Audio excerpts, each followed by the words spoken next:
We're here today with Gordon Walton, managing partner of Oakland Acura, to learn some inside tips about the best way to buy a new or used car, financing options, or service that vehicle.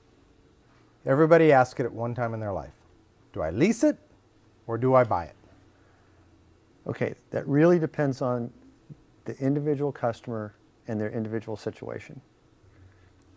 But it really comes down to how often do you like to have a new car, how many miles you drive, what level of car do you want. You know, you can afford a much nicer car, a higher trim level vehicle at a lower payment with lease. You're not buying the whole car, you're only buying the part that you use.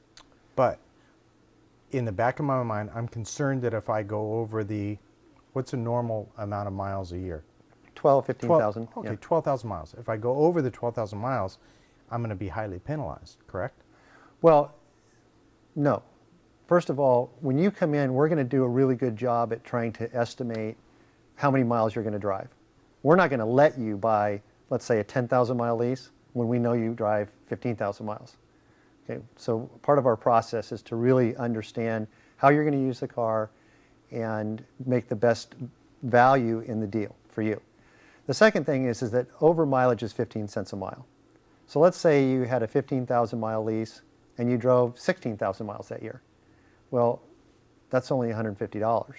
So it's not really substantial. Over a year. Over a year. Yeah. But even more importantly than that, if you decide to at the end of the lease you don't want to keep the car, you most likely have equity in the car even at the higher mileage.